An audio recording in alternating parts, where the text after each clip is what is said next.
Bienvenue sur le podcast Host à Singularité. Je suis vraiment ravie aujourd'hui parce que je suis avec Dina qui va se présenter.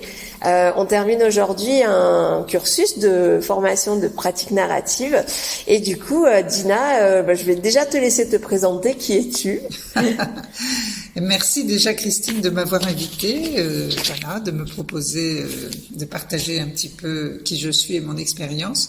Donc, moi je suis Dina Scherer, je suis coach et praticienne narrative et je forme aux pratiques narratives.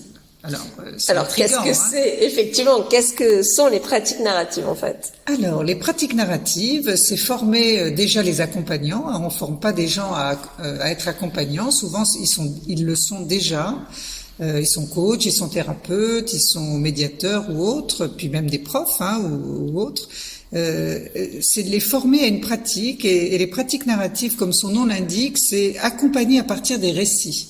Voilà, on accompagne les gens à partir de leurs histoires. Parfois, il y a des histoires qui enferment, puis il y a des histoires au contraire qui nous libèrent. C'est l'idée que la personne est multi-histoire, donc on va aller peut-être qu'il y a une histoire qui la dérange un petit peu ou qui la bloque, mais on va aller l'accompagner dans son côté multi-histoire. Évidemment, elle a une histoire, d'abord déjà dans les pratiques narratives, la personne n'est jamais le problème, donc elle a une histoire, elle a une relation avec une histoire de problème éventuellement, mais elle est en relation avec plein d'autres histoires. Et c'est en honorant toutes ces histoires que la personne se refascine un peu par sa vie. Globalement, là j'y vais un petit peu rapidement, mais bien sûr. Mais voilà, en tout cas c'est accompagné à partir des histoires des gens. Les personnes sont pas le problème, donc ils sont pas malades, donc on ne soigne pas les gens. Les praticiens narratifs soignent les histoires des gens.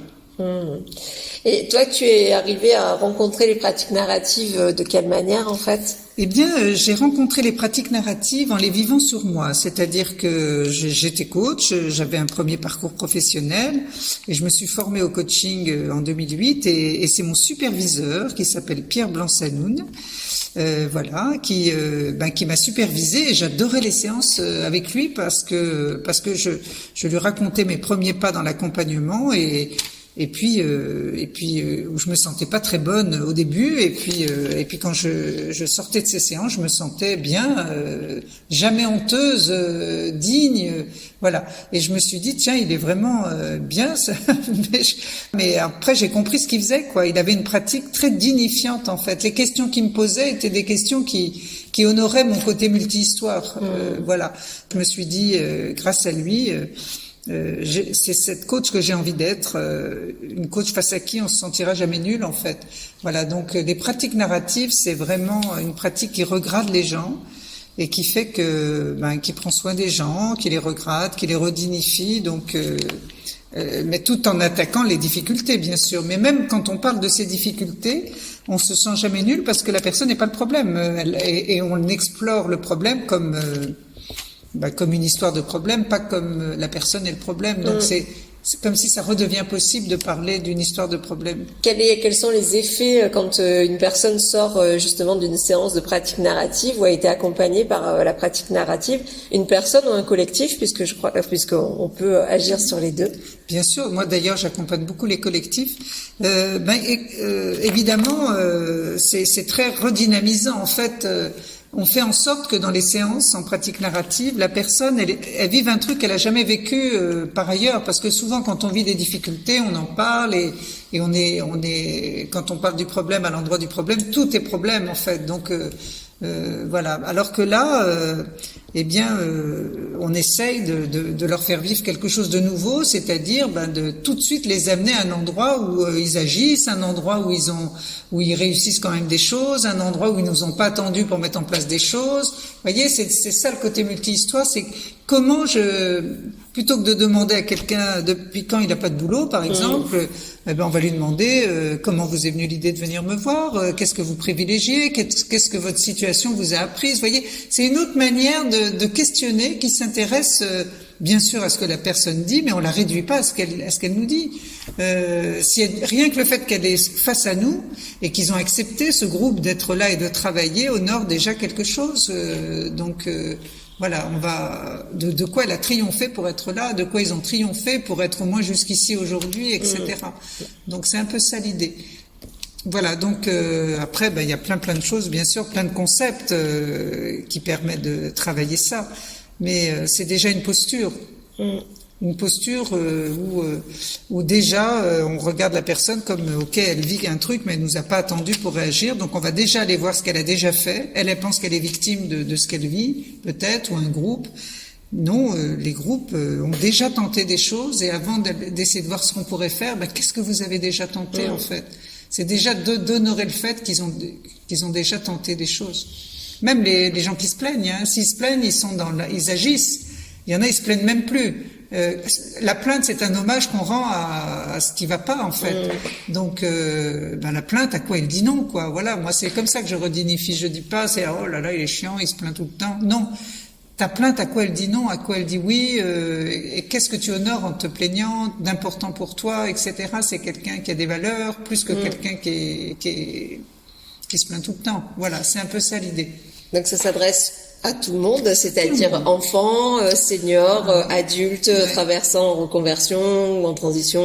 Ça s'adresse absolument à tout le monde. Je pense qu'il n'y a pas un cas de figure où on ne peut pas les utiliser. D'ailleurs, moi j'accompagne des enfants dans les écoles en décrochage scolaire, comme j'accompagne des cadres en entreprise, comme j'accompagne, voilà. Mais c'est vrai que elle est tellement regradante que moi, en tout cas, j'aime bien accompagner ceux qui souffrent, parce que je sais que c'est une pratique qui va m'aider à ce qu'ils retrouvent de l'énergie, etc. Donc à redonner de l'espoir. Mais en tout cas, oui, c'est pour tous les publics, vraiment. Je vois pas un public qui ne pourrait pas être accompagné avec les pratiques narratives. D'accord. Et pour la personne, commencer de vivre justement une séance de pratique narrative, est-ce que c'est quelque chose de plutôt agréable ou Alors, c'est évidemment, je pense, mais je voudrais pas dire de bêtises, parce qu'il y en a qui sont très enfermés dans des problèmes, et même si on essaye de les aider, c'est pas une séance qui va tout changer. Mais en tout cas, oui, c'est censé être une séance nouvelle, en tout cas pour eux, parce que d'entrée, on va essayer de voir comment on peut aborder le sujet autrement. Moi, par exemple, j'aime bien démarrer en demandant un petit moment scintillant, mais les gens, ils sont pas prêts à nous raconter des moments scintillants quand ils n'en voient pas dans leur équipe, etc. Donc, des fois, la marche, elle est un peu haute, en fait. Donc, il faut trouver le moyen de les amener à un endroit où ils agissent, un endroit où ils ont déjà fait des choses, etc. Oui, enfin, là, je sais pas trop comment dire si tu me donnes pas un cas précis, tu vois. Mais justement, peut-être un exemple d'une problématique qu'il y a eu ou que tu as résolu grâce aux pratiques narratives, et quel en a été le résultat. Alors, en équipe ou en individuel? Comme tu veux. Ok. Eh bien, peut-être en individuel. Moi, par exemple, j'ai accompagné un monsieur, donc on a eu la séance tripartite avec son N+1, et a priori, il devait travailler son leadership. Voilà. Si j'ai bien compris, il avait un peu de mal. Voilà, il est manager, il avait des petits problèmes de communication, etc.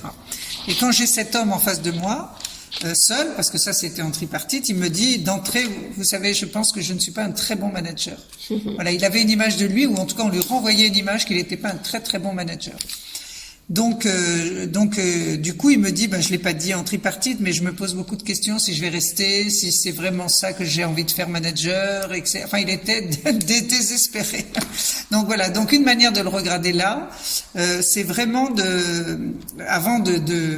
j'ai dit alors qu'est-ce que vous voulez qu'on fasse pour cette séance quand même, Donc il me dit, écoutez, moi j'ai besoin de regagner un peu en confiance parce que j'y vois plus clair du tout, etc. Donc pour le faire regagner en confiance, je lui ai fait l'arbre de vie justement, qui est une métaphore, mais bon, j'aurais pu lui poser les questions sans l'arbre, mais je lui ai dit, est-ce que ça vous irait qu'on aille travailler un petit peu votre style managérial?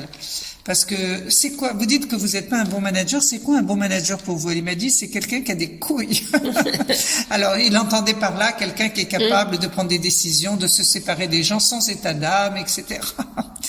Voilà. Alors que il y arrivait pas. Donc, du coup, on a fait. Donc, je lui ai posé des questions. Déjà, j'avais dans la tête et mon intention, c'était de le regrader. Donc, je lui ai dit, écoutez, avant d'aller voir comment être le manager comme ça. Eh ben, moi, j'aimerais bien voir quel est votre style, parce qu'il y a autant pour moi de manager que d'individus, hein.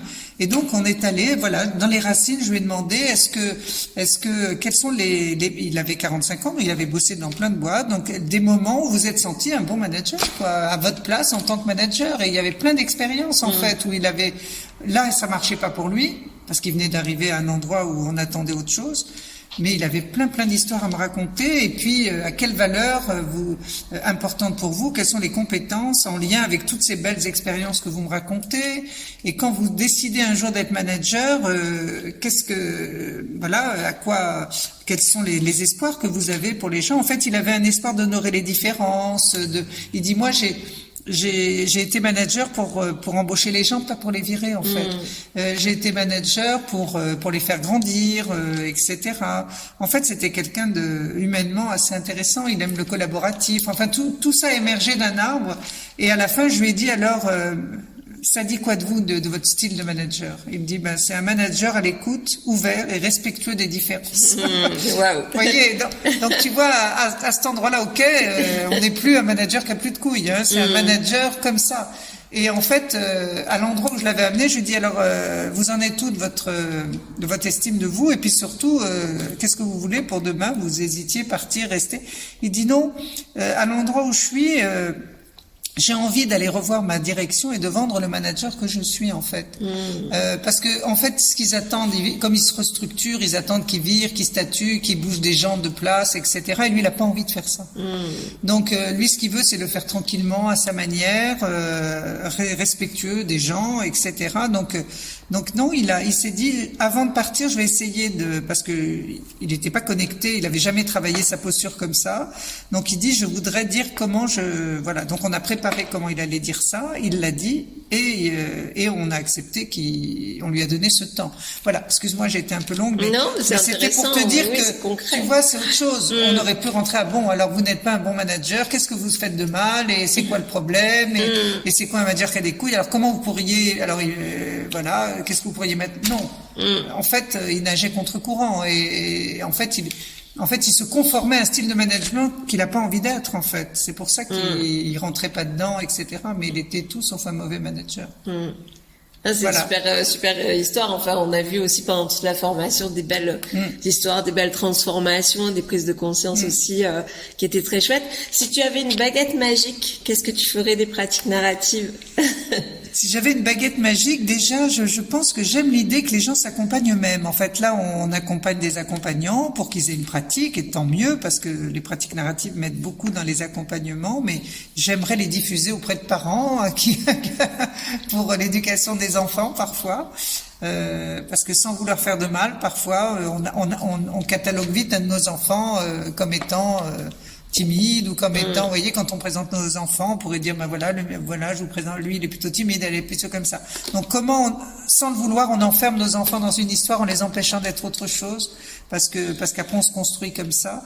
Donc comment ces idées peuvent dépasser le cadre de l'accompagnement plus largement, enfin moi je vais dans les écoles, mais je vais aussi, j'adore accompagner les profs pour qu'ils essayent d'intégrer cette pratique où la personne n'est pas le problème, où le jeune n'est pas le problème, et d'aller de trouver une autre manière de faire avec les jeunes qui sont pas dans le moule, quoi. Parce qu'il y a, honorer les différences, vraiment. J'aime bien aussi accompagner les managers pour qu'ils managent. Voilà, j'aime essayer de faire bouger les lignes un petit peu à pas mal d'endroits. Voilà. Merci beaucoup, Dina, pour je t'en prie, merci beaucoup, retour. Christine. Je voudrais juste te dire que Christine, qui est praticienne narrative à partir de maintenant, va rejoindre la belle communauté des accompagnants narratifs, et je suis sûre, Christine, que tu vas planter des petites graines aussi. Surtout, je sais que tu fais de l'impro et que tu vas essayer de mélanger un peu tout ça, tout le magnifique travail que tu fais. Merci beaucoup. Merci. À très bientôt.